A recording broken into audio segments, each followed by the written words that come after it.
नमस्कार साथियों, स्वागत है आपका अपने YouTube चैनल हिंदी समीक्षा पर। पिछले क्लास में हमने हिंदी साहित्य का इतिहास काल का नामकरण काल विभाजन के रूप में बात कर लिया था। आज हम शुरू करते हैं आदिकाल। आदिकाल में हम देखेंगे सिद्ध साहित्य, नाथ साहित्य। आदिकाल को कैसे वर्गीकृत किया गया है, तो चलिए हम शुरू करते हैं आदिकाल। हिंदी साहित्य के आरंभिक काल को आदिकाल कहा जाता है। हिंदी साहित्य के आरंभिक समय की रचनाएं साहित्य के विकास के अध्ययन के लिए अत्यंत आवश्यक है, परंतु अधिकांश आदिकालीन ग्रंथों का उपलब्ध न होना प्रामाणिकता में संदिग्धता, काल निर्धारण में सामंजस्य बैठाना है।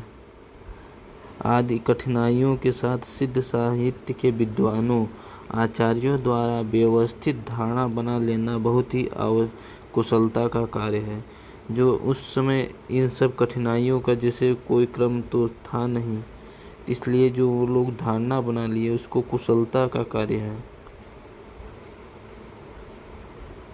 आगे हम चलिए देखते हैं हिंदी साहित्य का आदिकाल, जिसे वीरगाथा काल, चारण काल, सिद्ध सामंत युग, बीजोपन काल, वीर काल आदि अनेक संज्ञाओं से विभूषित किया गया है। हिंदी का सबसे विवादग्रस्त काल रहा है। यह जो आदिकाल है, यह सबसे विवादग्रस्त काल रहा है। इसमें कोई प्रमाणिक साक्ष्य मिले नहीं थे, इसलिए विवादों से घिरा रहा। इस काल में एक तरफ संस्कृत के बड़े बड़े कवि उत्पन्न हुए, जिनकी रचनाएं संस्कृत काव्य परंपरा की चरम सीमा पर पहुंच गई थी, तो दूसरी ओर अपभ्रंश के कवि उत्पन्न हुए, जो अत्यंत सरल एवं सहज भाषा में अत्यंत संक्षिप्त शब्दों में अपने मार्मिक भाव प्रकट कर रहे थे। वस्तुतः इस काल में जहाँ एक और सिद्ध, नाथ और जैन साहित्य का निर्माण हुआ, जिसे धर्माश्रय प्राप्त होने के कारण वह फूलता फलता रहा, वहाँ दूसरी ओर राजस्थान के चारण कवियों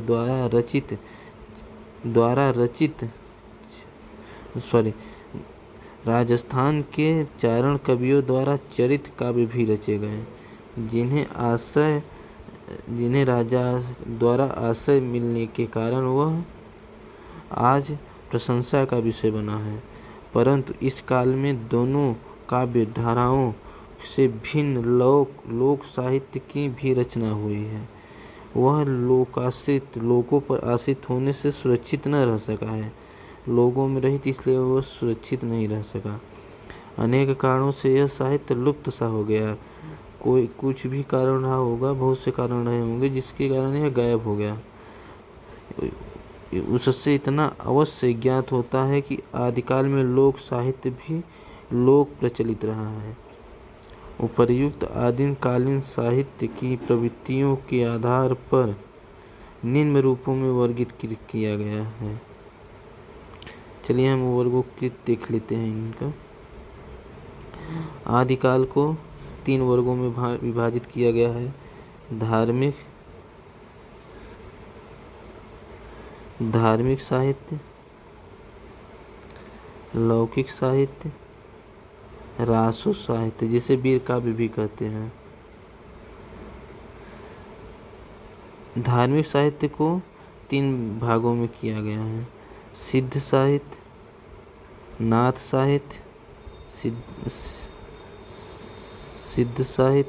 साहित्य, जैन साहित्य। लौकिक साहित्य को ढोल मारू का दूहा, बिसल रासो, बसंत विलास, राउल बेला, उक्ति, व्यक्ति प्रकरण, वर्ण रत्नाकर, खुसरो का काव्य, विद्यापति की पदावली। रासो साहित्य, जिसे वीर काव्य भी कहते हैं, उसको देखते हैं। खुमान रासो, परमार रासो, हमीर रासो, विजयपाल रासो, बिसल देव रासो, पृथ्वीराज रासो। चलिए अब हम सिद्ध साहित्य को देखते हैं। सिद्ध साहित्य भारतीय साधना के इतिहास में 8वीं सदी में सिद्धों की सत्ता देखी जा सकती है। सिद्ध परंपरा का जन्म बौद्ध धर्म की ओर विकृत फलस्वरूप माना जाता है। बुद्ध का निर्माण 483 ईसा पूर्व में हुआ था। उनके निर्माण के लगभग 45 वर्ष तक बौद्ध धर्म के सिद्धांतों का खूब प्रचार हुआ। इस धर्म की विजय दुदुम्भी देश तथा विदेशों में बचती रही। बौद्ध धर्म का उदय वैदिक कर्मकांड की जटिलता एवं हिंसा की प्रतिक्रिया के रूप में हुआ।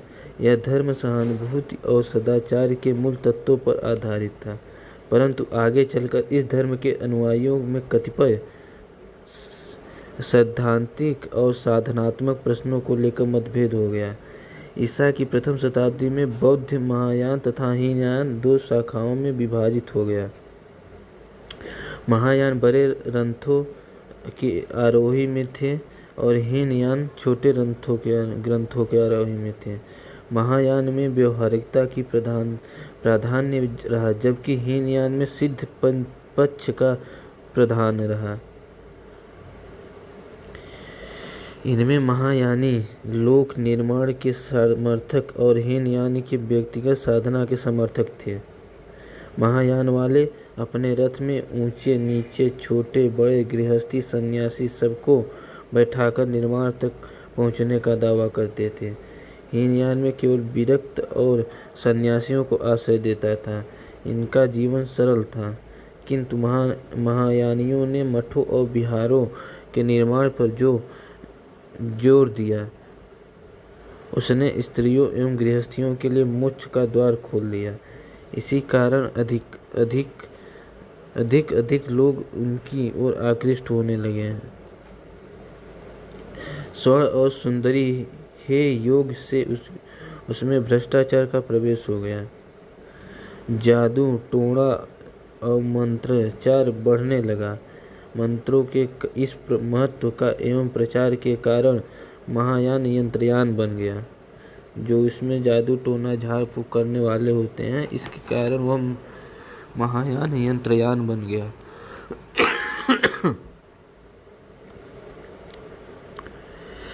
7वीं शताब्दी के आसपास मंत्रयान में से एक अन्य उपयान निकला, जिसे ब्रजयान या सहजयान कहते हैं। कंचन कामिनी के योग से मंत्रयान की लोकप्रियता बढ़ चुकी थी और उसमें व्यभिचारी भी बढ़ रहा था। धीरे धीरे कामपरक भावनाओं को सैद्धांतिक और दार्शनिक रूप देने की चेष्टा की गई। ब्रजयान पंचम कारों में बंधा था। मंत्र, मध, मैथुन, मांस, मुद्रा ब्रजयान के मधुर आधार बन गए। इस प्रकार ब्रजयान में यौन संबंधी की स्वच्छंदताओं को बढ़ावा दिया गया। समाज पर इसका दूषित प्रभाव पड़ा। इस तरह बौद्ध धर्म महायान, यंत्रयान, ब्रजयान आदि में विभक्त होता हुआ क्रमशः पतनोन्मुख होता रहा। उनका पतन की ओर हो गए। तंत्रों मंत्रों द्वारा सिद्ध चाहने वाले सिद्ध कहलाए। ये सिद्ध ब्रजयानी अथवा सहजयानी ही थे। ब्रजयानी अथवा सहजयानी ब्रजयानी सिद्धों ने अपने मत प्रचार के लिए जो साहित्य लिखा वह आदिकालीन सिद्ध साहित्य कहलाया।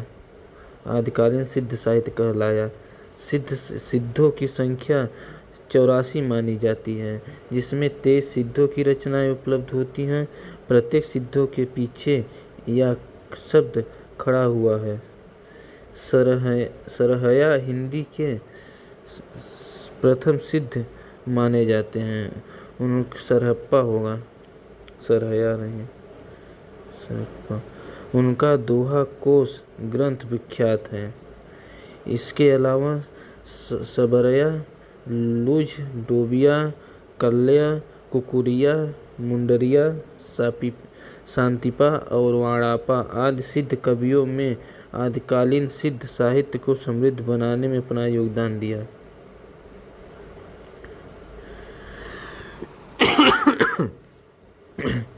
आगे हम बढ़ते हैं। थोड़ा तबीयत अस्वस्थ है, इस कारण खांसी आ रही है। इन सिद्धों ने गृहस्थ जीवन पर बल दिया है। सिद्धों ने जो है वो घर जीवन गृहस्थ जीवन पर बल दिया है। इसके लिए स्त्री का सेवन संसार के रूप में विषय से बचने के लिए जीवन में स्वाभाविक भोगों की प्रवृत्ति के कारण सिद्ध साहित्य में भोग में निर्माण की भावना मिलती है। जीवन की स्वाभाविक प्रवृत्तियों में विश्वास के कारण इस सिद्धों का सिद्धांत पक्ष सहज मार्ग कहलाया। सिद्ध प्रायः अशिक्षित और हीन जाति से संबंध रखते थे, अतः उनकी साधना की साधनभूत मुद्राएं कापाली, डोंबी आदि नायिकाओं की भी निम्न जाति की थी, क्योंकि इनके लिए ये सुलभ थी। उन्होंने धर्म और अध्याय की आड़ में जन जीवन के साथ विडंबना करते हुए नारी का उपभोग किया। उनके कमल और कलिश योनि और शिशन के प्रतीक मात्र थे। सिद्धों ने सरल या सहज जीवन पर जोर दिया, समस्त बाह्य अनुष्ठानों एवं षड दर्शन का विरोध किया, गुरु की कृपा की कामना की, पुस्तकी ज्ञान से ब्रह्म साक्षात्कार में संदेह व्यक्त किया, शरीर को समस्त साधनाओं का केंद्र तथा पवित्र तीर्थ बताया है, आत्मा परमात्मा की एकता में विश्वास व्यक्त किया है, सामरस्य भाव तथा महासुखी की चर्चा की है, पाप पुण्य को बंधन का कारण बताया है, जो पापों में बंधन बनते हैं उसका कारण बताया है।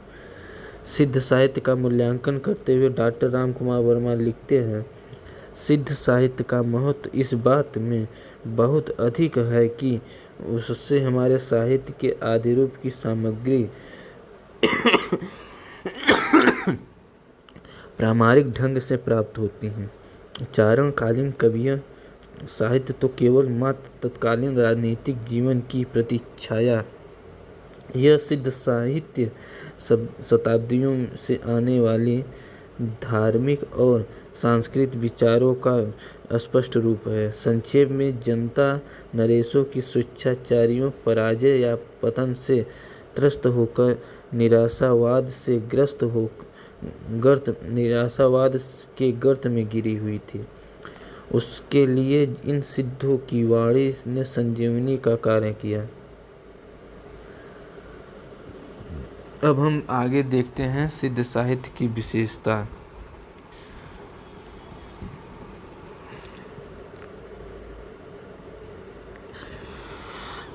सिद्ध साहित्य अपनी प्रवृत्ति और प्रभाव के कारण हिंदी साहित्य में विशेष महत्व रखता है।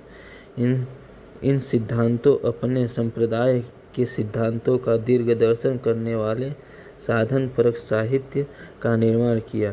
सिद्ध साहित्य की सामान्य प्रवृत्तियाँ इस प्रकार हैं जो नीचे दिया गया है। चलिए हम उन प्रवृत्तियों की ओर बढ़ते हैं। जीवन की सहजता और स्वाभाविकता में दृढ़ विश्वास। सिद्ध कवियों ने जीवन की सहजता और स्वाभाविकता में दृढ़ विश्वास व्यक्त किया है। अन्य धर्म के अनुयायियों ने जीवन पर कई प्रतिबंध लगाकर जीवन को कृत्रिम बनाया है। विशेषकर कनक कामिनी को साधन मार्ग की बाधाएं मानी है। विभिन्न कर्मकांडों से साधन मार्ग को भी कृत्रिम बनाया है। सिद्धों ने इन सभी कृत्रिमताओं का विरोध कर जीवन की सहजता और स्वाभाविकता पर बल दिया है। उनके मतानुसार सहज सुख से ही महासुख की प्राप्ति होती है। इसलिए सिद्धों ने सहज मार्ग का प्रचार किया। सहज मार्ग के अनुसार प्रत्येक नारी प्रज्ञा और प्रत्येक नर करुणा मतलब उपाय का प्रतीक है।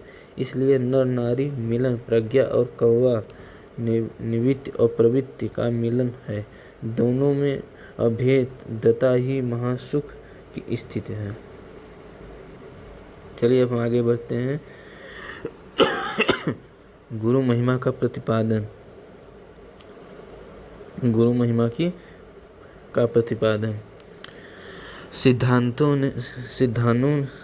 सिद्ध साहित्यों ने जो सिद्धांतों थे गुरु महिमा का पर्याप्त वर्णन किया है। सिद्धों के अनुसार गुरु का स्थान वेद और शास्त्रों से भी ऊंचा है। सरहैया से कहा है कि गुरु की कृपा से ही सहजानंद की प्राप्ति होती है। गुरु के बिना कुछ भी प्राप्त नहीं होगा। जिनसे गुरुपदेश या अमृतपन नहीं किया वह शास्त्रों की मरुभूमि में प्यास से व्याकुल होकर मग्न हो गए। गुरु ऐसी अमीरस धावर पिएड जे ही बहुसत्यत मरुस्थल तिसिया मरियड ते ही। अब आगे हम बढ़ते हैं। तीसरा नंबर पे जो है ब्रह्म आडंबरों पाखंडों की कटु आलोचना। सिद्धों ने पुरानी रूढ़ियों परंपरा और बाह्य आडंबरों पाखंडों का जमकर विरोध किया है। इसलिए इन्होंने वेदों पुराणों शास्त्रों की खुलकर निंदा की है। वर्ण व्यवस्था ऊंच नीच ब्राह्मण धर्मों के कर्मकांडों का प्रहार करते हुए सरहैया ने कहा है, ब्राह्मण ब्रह्मा के मुख से तब पैदा हुए थे जब वे भी वैसे ही पैदा होते थे जैसे अन्य लोग, फिर भी ब्रह्मत्व तो कहाँ रहा। यदि कहा कि संस्कारों में से ब्राह्मणत्व होता है तो चांडाल को अच्छे संस्कार देकर ब्राह्मण को नंदी बना देते हैं। यदि आग में घी डालने से मुक्ति मिलती तो सबको क्यों नहीं डालने देते। होम करने से मुक्ति मिलती।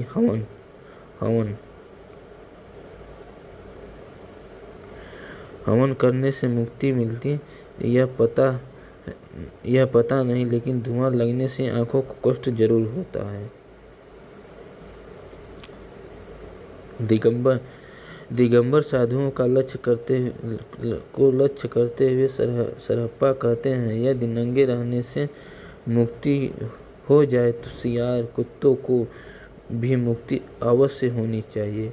केस बढ़ाने से यदि मुक्ति हो सके तो मयूर उसके सबसे बड़े अधिकारी हैं। यदि कंध भोजन से मुक्त हो तो हाथी घोड़े को मुक्ति पहले मिले। इस तरह इन सिद्धों ने वेद पुराण और पंडितों की कटी आलोचना की है। तत्कालीन जीवन के आशावादी संचार।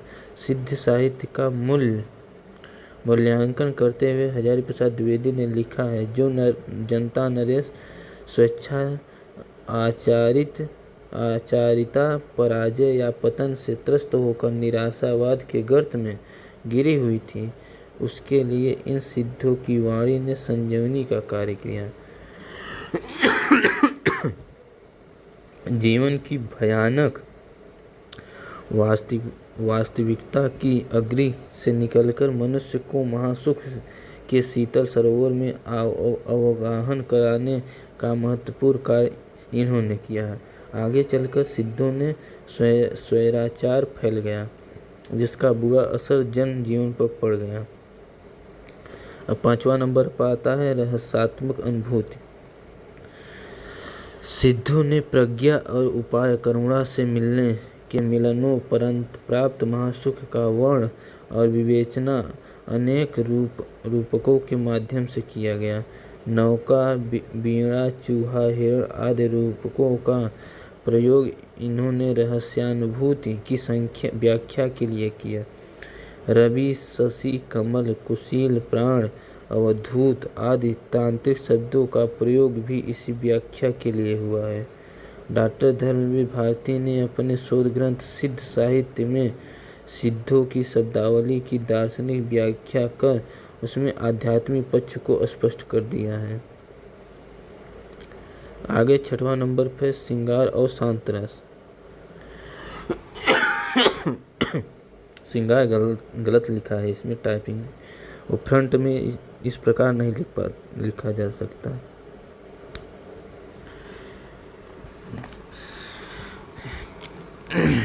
सिद्ध कवियों की रचना में श्रृंगार और शांत रस का शुद्ध सुंदर प्रयोग हुआ है। कहीं कहीं उत्थान श्रृंगार चित्रण मिलता है।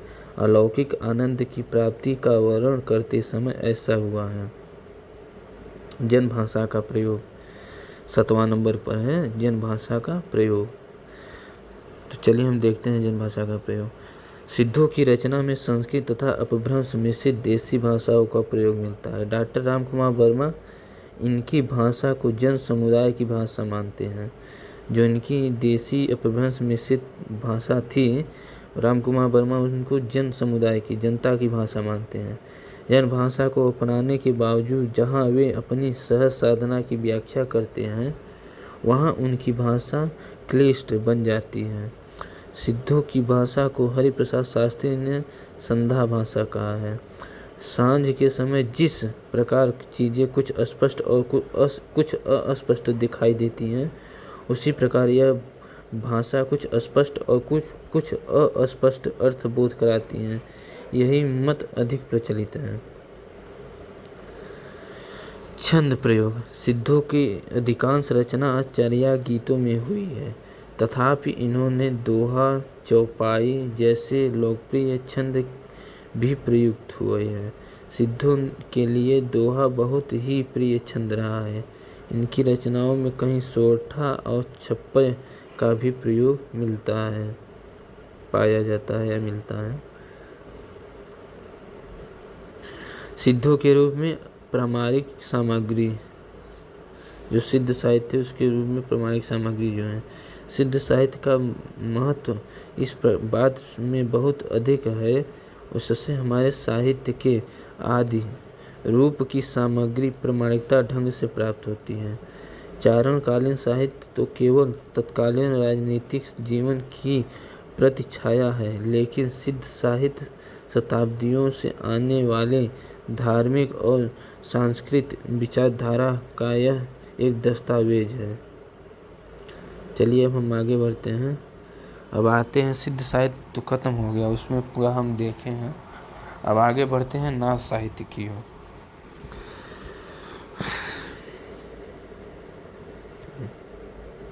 नाथ साहित्य। सिद्ध साहित्य में आ गई विकृतियों के विरोध में नाथ साहित्य का जन्म हुआ। यद्यपि इनका मूल भी बौद्ध की ब्रजियान शाखा ही है। सिद्धों ने योग साधना को नीरे मैथुन का स्वरूप देकर समाज में अपने स्वैराचार्य को वाम मार्ग की शरण दी। नाथ संप्रदाय ने योग साधना को एक स्वस्थ साधना के रूप में अपनाया और यादकालीन धार्मिक सामाजिक जीवन में व्याप्त अनाचार को खत्म करने का प्रयास किया गया।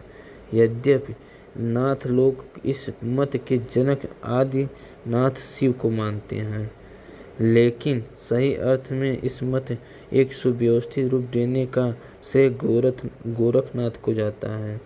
गोरखनाथ ने अपने इस संप्रदाय को सिद्ध संप्रदाय से अलग कर दिया। इनका नाम नाथ संप्रदाय रखा।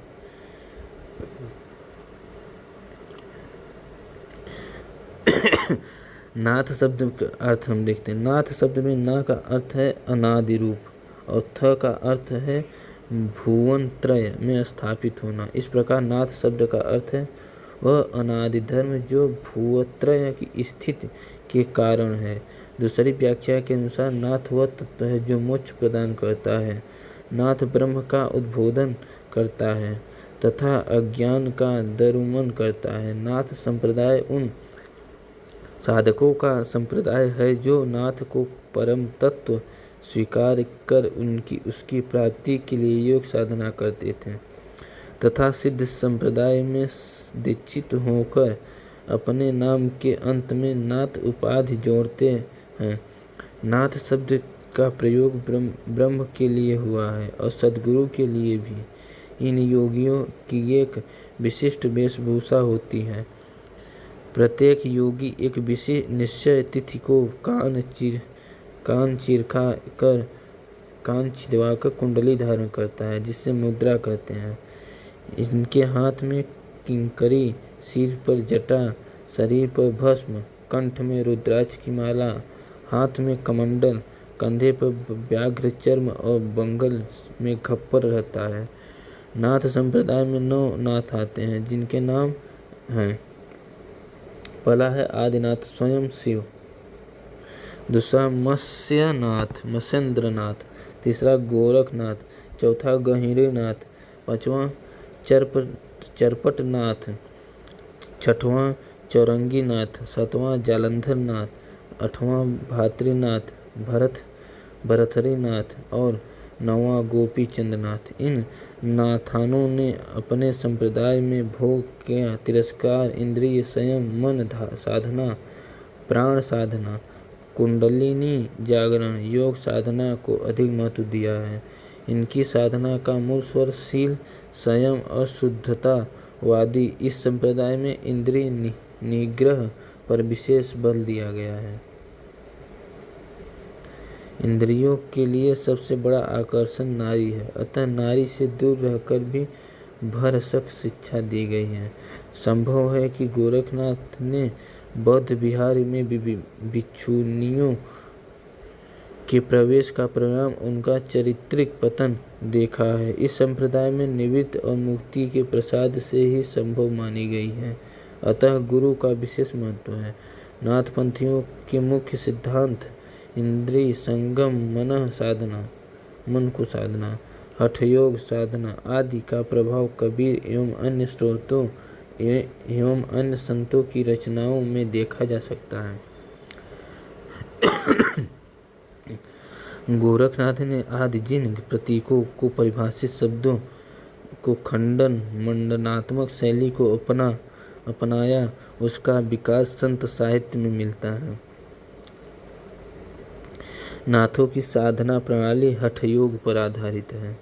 ह का अर्थ है सूर्य और ठ का अर्थ है चंद्र बताया गया है। सूर्य और चंद्र के योग को हठयोग कहते हैं।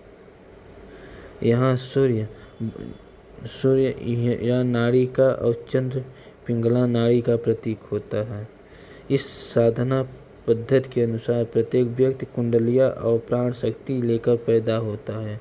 सामान्य तथा कुंडलिनी शक्ति सुषुप्त रहती है। साधक प्राणायाम के द्वारा कुंडलिनी को जागृत कर ऊर्ध्वमुख करता है। शरीर में 6 चक्रों और 3 नाड़ियों की बात कही गई है। जब योगी प्राणायाम के द्वारा ईड़ा पिंगला नामक श्वास मार्गों को रोक लेता है, तब इनके मध्य में स्थित सुषुम्ना नाड़ी द्वारा खुलता है। कुंडलिनी शक्ति इस नाड़ी के मार्ग से आगे बढ़ती है और 6 चक्रों को पार कर मस्तिष्क के निकट स्थित शून्य चक्र में पहुंचती है। यहीं पर जीवात्मा को पहुंचा देना योगी का चरम लक्ष्य है। यही परमात्मा तथा ब्रह्मानुभूति की अवस्था है। यही हठयोग की साधना है। नाथ साहित्य की विशेषता। नाथ मत का दार्शनिक पक्ष शैव मत से है और व्यवहारिक पक्ष हठयोग से संबंधित है। इन नाथों की रचना में नैतिक आचरण, वैराग्य भाव, इंद्रिय निग्रह, प्राण साधना, मन साधना और गुरु महिमा का उपदेश मिलता है। इन विषयों में नीति और साधना की व्यापकता और उसके साथ ही जीवन की अनुभूति का सघन चित्रण भी है। इस दृष्टि से नाथ साहित्य की निम्नलिखित विशेषता कहा जा सकता है। चित्त शुद्धि और सदाचार में विश्वास। पहला जो है सिद्ध शुद्धि और सदाचार में विश्वास। नाथों ने सिद्धों द्वारा धर्म और समाज में फैलाई हुई अहिंसा की विषयवेली को काटकर चारित्रिक दृढ़ता और मानसिक पवित्रता पर भर दिया है। इन्होंने नैतिक आचरण और मन की शुद्धता पर अधिक बल दिया है। अपने अनुयायियों के शीलवान होने का उपदेश दिया है। मद्य, भांग, धतूरा आदि मादक वस्तुओं के सेवन से परित्याग योगियों के लिए अनिवार्य माना गया है। योग साधना में नारी का आकर्षण सबसे बड़ी बाधा होती है, इसलिए नारी से दूर रहने का उपदेश दिया गया है। दूसरा है, चलिए अब हम लोग आगे बढ़ते हैं। परंपरा रूढ़ियों एवं बाह्य आडंबरों का विरोध। नाथों ने धर्म प्रणीत बाह्य आडंबरों और रूढ़ियों का खुलकर विरोध किया है। उनके अनुसार पिंड में ब्रह्मांड है, इसलिए परम तत्व को बाहर खोजना व्यर्थ है। मन की शुद्धता और दृढ़ता के साथ हठयोग के द्वारा उस परम तत्व का अनुभव किया जा सकता है। धर्म के क्षेत्र में बाह्य आडंबर के लिए कोई स्थान नहीं है, इसलिए नाथों ने मूर्ति पूजा, मुंडन, विशिष्ट वस्त्र पहनना, ऊंच नीच, वेद पुराण आदि का विरोध किया है। गुरु महिमा, तीसरे नंबर पे है गुरु महिमा। चलिए हम गुरु महिमा को देखते हैं। नाथ संप्रदाय में गुरु का स्थान सर्वोपरि माना है, इसलिए गुरु शिष्य परंपरा को नाथ संप्रदाय में अत्यधिक महत्व दिया गया है। उनकी मान्यता है कि वैराग्य भाव का दृढ़ीकरण और त्रिविध साधना गुरु ज्ञान से ही संभव हो पाती है। गोरखनाथ ने कहा है कि गुरु ही आत्मा ब्रह्म से अवगत कराते हैं। आत्म ब्रह्म से, जो आत्मा का ब्रह्म होता है, उससे अवगत कराते हैं। गुरु से प्राप्त ज्ञान के प्रकाश में 3 लोक का रहस्य प्रकट हो सकता है। आइए अगले चौथा नंबर पे है उलटवासिया। नाथों की साधना का क्रम इंद्रियां निग्रह के बाद प्राण साधना तथा उसके पश्चात मन साधना है।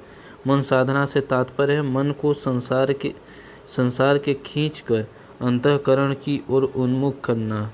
मन की स्वाभाविकता गति है, बाहरी जगत की ओर रहना उसे पलटकर अंतर जगत की ओर करने वाली इन प्रक्रिया को उलटवासी कहते हैं।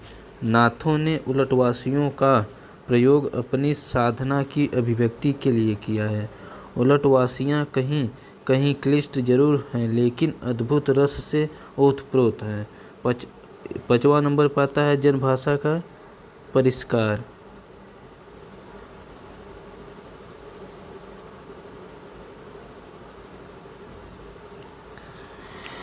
आदिकालीन हिंदी को समृद्ध कराने में नाथ साहित्य का महत्वपूर्ण योगदान रहा है। यद्यपि नाथों ने संस्कृत भाषा में भी विपुल मात्रा में रचनाएं लिखी हैं, लेकिन सामान्य जनों के लिए उन्होंने अपने विचार जनभाषा में ही अभिव्यक्ति किए हैं। जिस प्रकार जिनके विचार परस्पर रूढ़ि विचारों से अलग है, उसी तरह उनकी भाषा भी है। आचार्य रामचंद्र शुक्ल ने इनकी भाषा को खड़ी बोली के लिए राजस्थानी माना है।